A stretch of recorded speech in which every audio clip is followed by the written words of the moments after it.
Masaru Koga. I'm the Artistic Director of Sound Asia. Before we go on, I'd like to talk a little bit about what we're playing today. How many of you have heard samba before in this context? All right. Samba obviously comes from Brazil, and to talk about samba, just like any other music, it comes from a specific cultural context.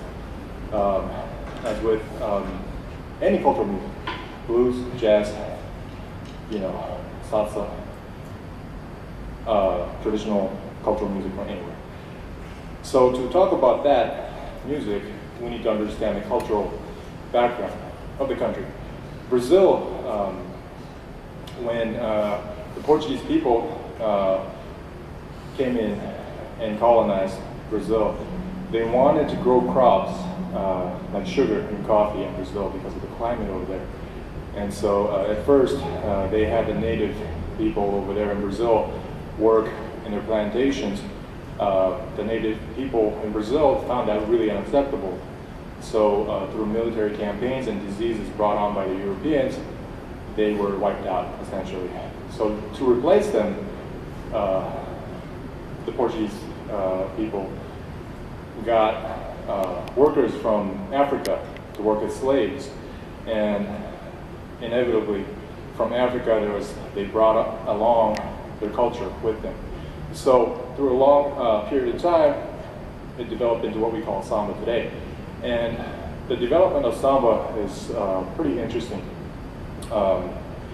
What we call samba outside of Brazil is more or less a general term, general umbrella term to encompass all the styles of music that comes from Brazil, like samba from Rio de Janeiro, samba reggae, Afro bloc music from South Bahia, maracatu from Recife.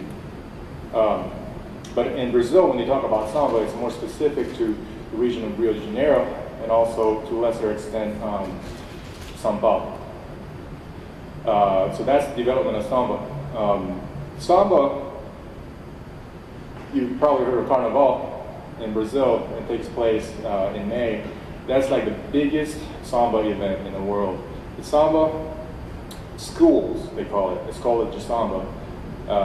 Literally translated in samba school is all the samba schools are actually descendants of what they call the blocos, neighborhood groups of people that in the early days would gather to sing with an accompaniment of drums, sing and dance, and samba became popular through records and radio in the early 1900s.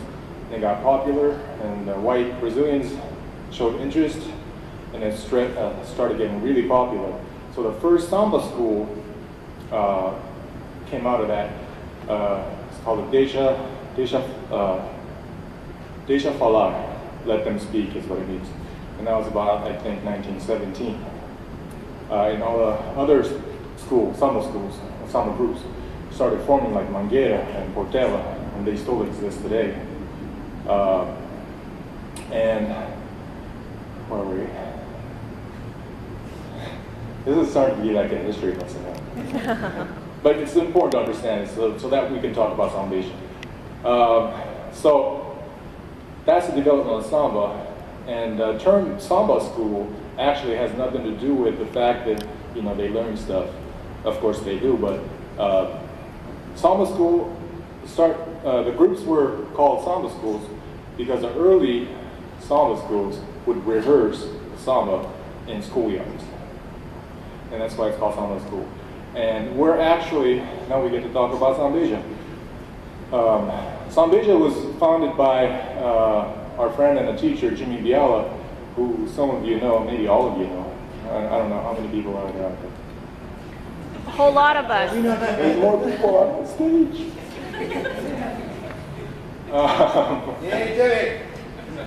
Jimmy is now in Taiwan, living there. So this year, Sambeja is directed by myself and Gary Serralden. And it's feeling really, really good. We almost don't miss him. Boss, this is on tape. You can show it to him. No, Jimmy's going to be back for Carnival, and we're really looking forward to seeing him. Sambeja was formed by Jimmy, and it's modeled after the samba schools of Rio, and also the Afro-blokes of Salvador Bahia, which is a whole different musical development over there in that region. We're going to play some music from Salvador Bahia later on. And we try to convey this sense of respect towards the tradition, and at the same time, Sambeja, we're called Sambeja not because of the majority of people are Asians. You'd be really surprised what kind of questions we get. Do you have to be Asian to join Sambeja? But obviously not, right? So, what? So, we're called Sambeja because we collaborate samba music from Brazil. We combine it with music from Asian traditions. Sambeja's been together for, what is that, 5.5 years now? We were formed in 2002, and the first year that we participated in San Francisco Carnival, we had taiko drummers play with us. They worked really beautifully. And we've worked with Korean drummers. And also this year, we're going to be collaborating with some Okinawan musicians. That's going to be really exciting. So we want to convey this respect for the tradition, but yet also through mutual respect, which is something that Asian improv believes into. Combine something together, come together, and make it a community thing, because there's so much separation within a neighborhood, within San Francisco, and so we try to come together through music, through this thing called samba and Sambeja music. So the theme that we've had that Jimmy put us together with is one world awareness and building cultural bridges. And so it's a community thing. And so this is why I'm urging you to come forward, because this feels too much like a concert. And there's also open space around here. And this is not concert music. You probably figured that out. So you can dance around and stuff like that too. And we have extra instruments. We have extra instruments if you want to come on the stage.